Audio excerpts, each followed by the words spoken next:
It's raining now. I can't sleep. It's hard for me to talk about this openly. No one has ever really believed me before, and I don't know why any of you would now. I was young, fragile. I get that. Trauma can crack an adolescent brain to create fantastical excuses for things they weren't developed enough to understand. But I was 12, not stupid. I saw what happened. I know what happened. I need to get this off my chest. I just want someone to hear me out that doesn't instantly hand me a prescription. I grew up in East Texas, rain country. Every bit as wet as West Texas is dry. Several popular fishing lakes and the occasional town were all that broke up the crowded, looming pines that towered over us. And timber was a boon. Many fathers paid their mortgage and put food on the table with the inevitable loan taken on their backs. Still, for as simple as they were, my family were quite capable. Hunters, lumberjacks, the occasional police officer or military vet. These were not soft people. And my Uncle Mick was one of the hardest. Not in his heart, of course. As cholesterol-laden as it was, the titan of a man was a softy at his core. Grizzled, scarred hands often pawed around mine, helping adjust a rifle sight, pulling a hook free from the gaping mouth of my first bass. Desperately pointing between the two numbers on my math homework question, he likely understood less than I did. Mick dwarfed my father by a clean foot, the eldest brother in a family born into log trade. Years of timber work made for wide shoulders and corded legs. He had built me a small writing desk for my 11th birthday in his carpentry shed. I adored it. Stars like the one we would camp under sporadically hand-carved into the pine sides. I still have it somewhere. I just can't look at it now. I cherish the sleepover memories. He had no kids himself after my aunt had passed. He never remarried. He had a standing offer that I could come over any time and stay any night. Many s'mores were consumed on his back porch those days under the Texas stars. Just me, him, and Blue. You know every redneck has or has had a dog named Blue, right?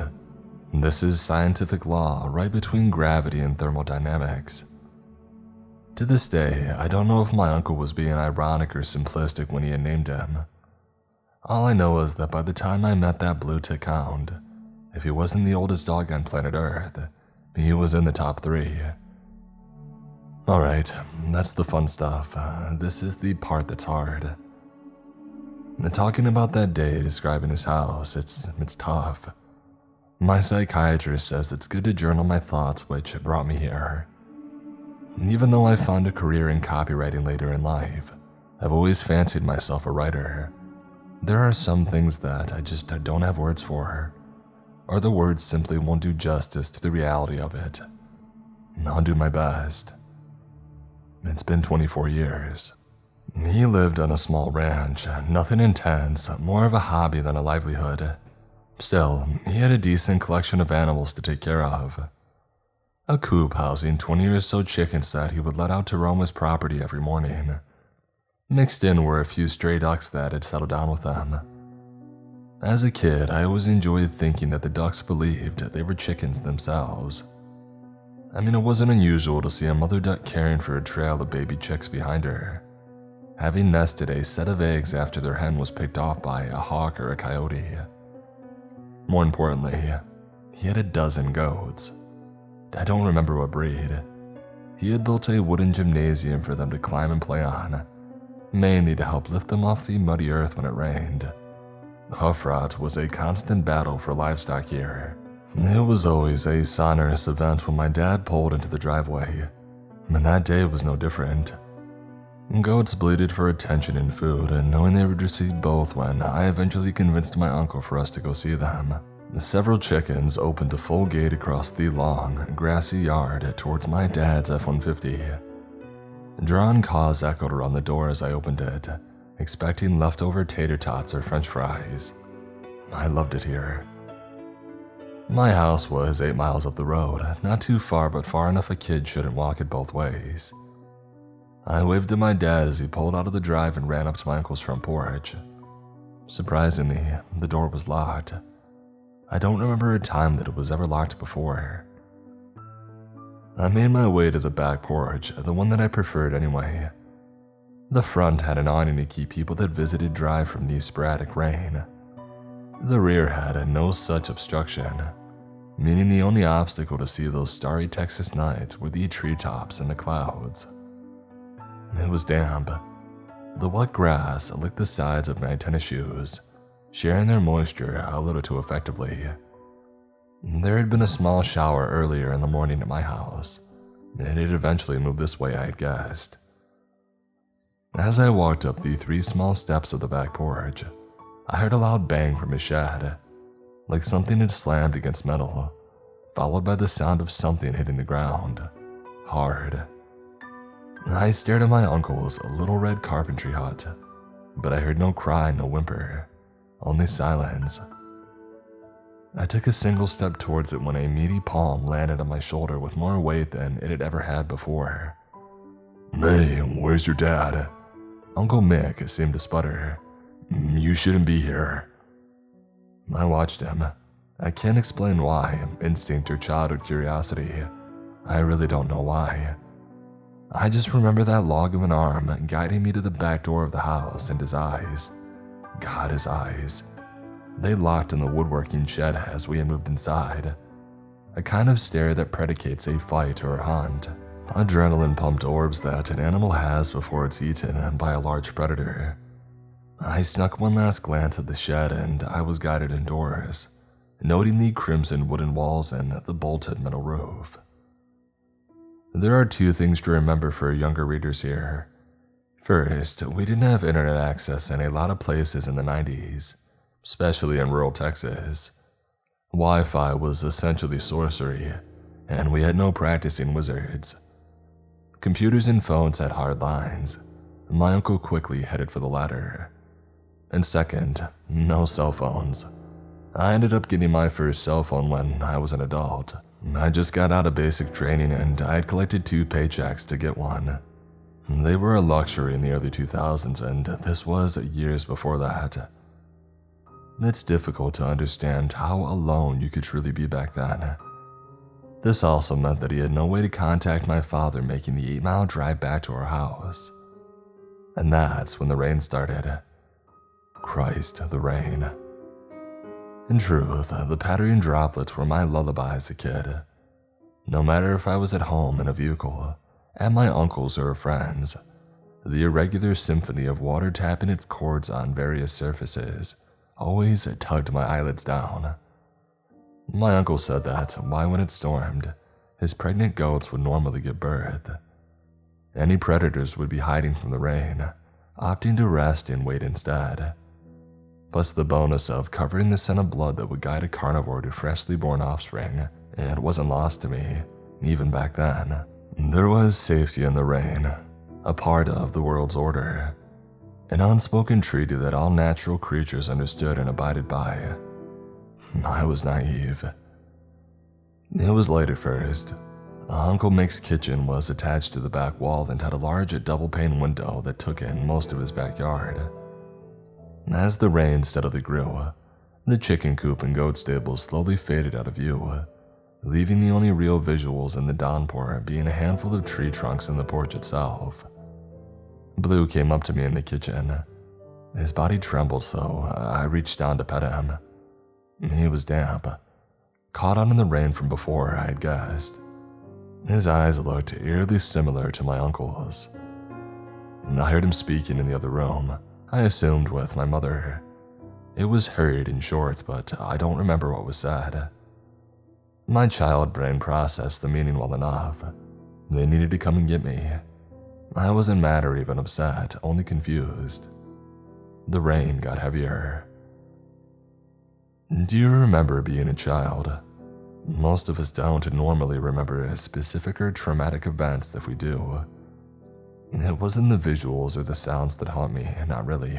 My psychiatrist says that I can see images and hear sounds, but what I really remember is how they made me feel. She's right. I remember the sound, the screaming goats muffled by the now pounding rain. I remember the sight, a single white-furred, hoofed leg landing flatly on the plywood porch. I remember the feeling of that shadow, standing half behind the furthest tree, obscured by rain and distance. I remember the feeling of it watching me. My uncle returned to the kitchen now, and he had a rifle. I was too young to know what kind. "Stay inside. Your pa will be back soon, and we have to leave," he said with a chilling flatness that I had never heard from him. That was my cool, fun-loving uncle, right? I heard metal scream. I didn't even know metal could at that age, but somehow I knew. Mixed fingers strummed the weapon with a nervous pattern, unable to remain still with heightened nerves and hormones. This is when he looked at the limb on the porch. What little blood it had before it washed away. His face steeled, but the nervousness remained in his eyes. "Stay here. Lock the door behind me," he said without an attempt to smile or comfort me in any way. I nodded, like a child could protest. He pulled a long cap from somewhere that I didn't see. John Deere. I assumed now that it was to keep the rain out of his eyes to shoot, and he couldn't take an umbrella while using a rifle. He opened the door and stepped into the downpour defiantly. He didn't even take a coat.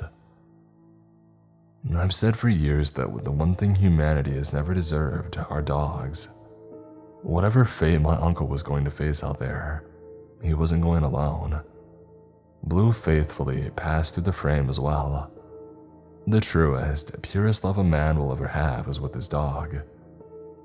Whatever happened now, as in all parts of their lives, the best friends would face it together. I slid the deadbolt on the back door and I hurried to the window. I couldn't hear the goats anymore, if I had heard them at all.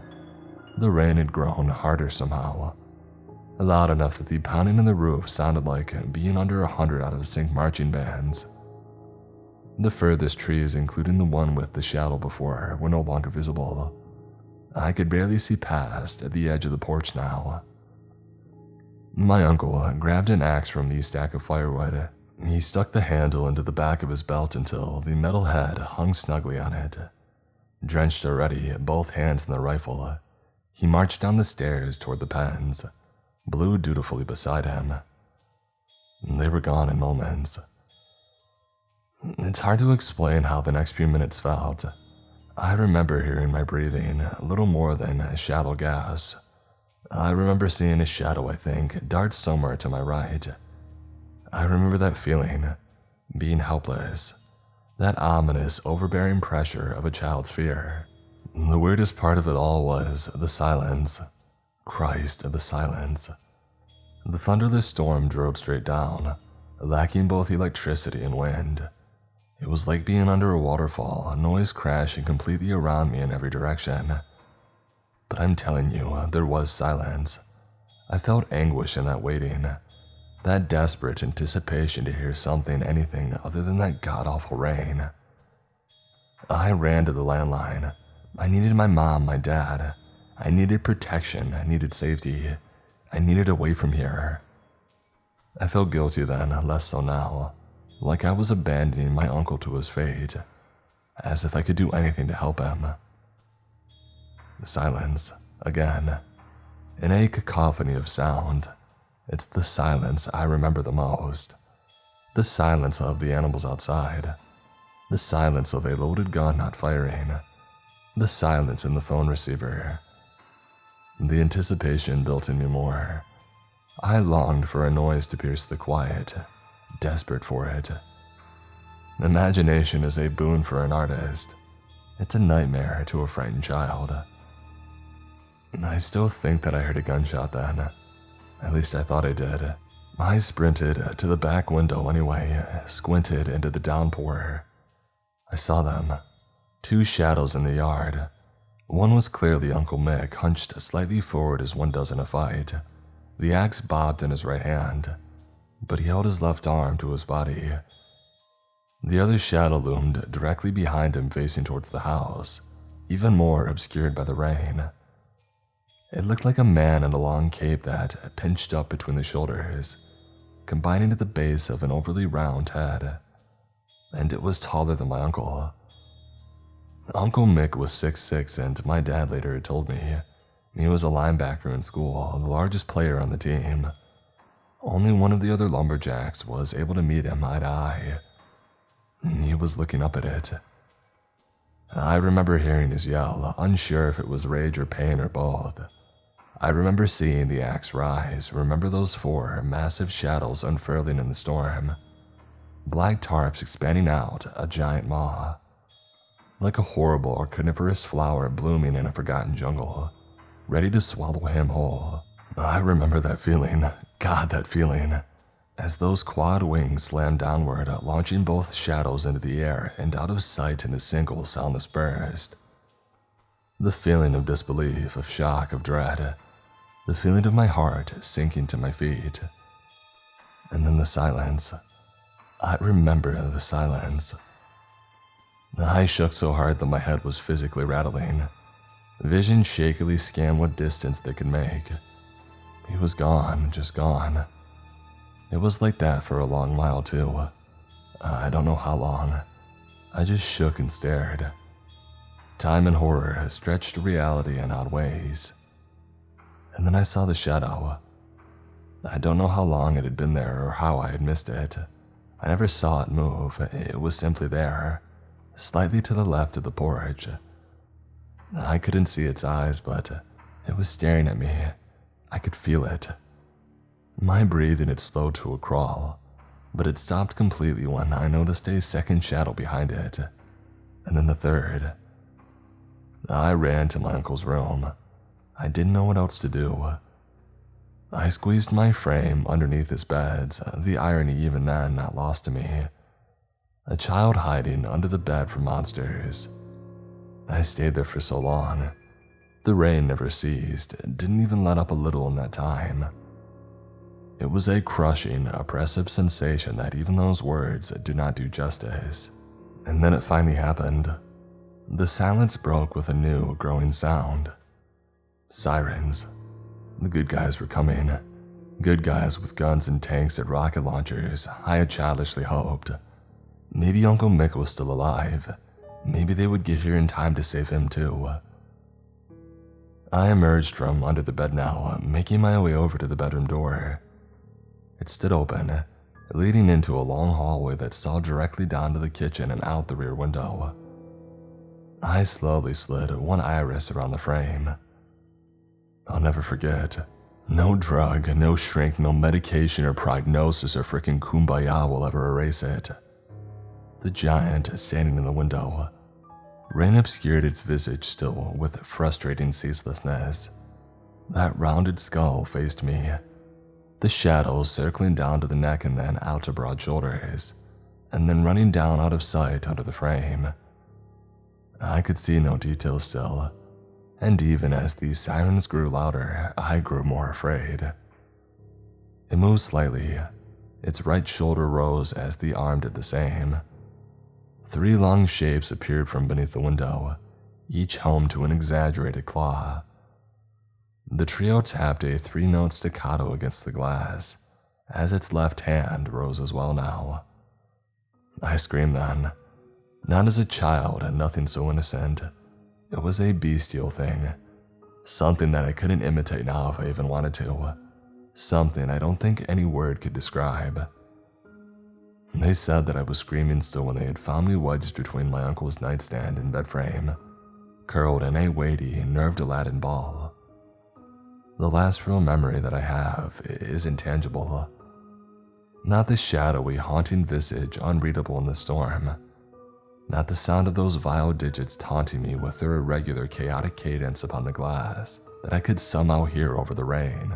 Not even the sight of its left hand slowly lifting my uncle's scalp above the window's lip.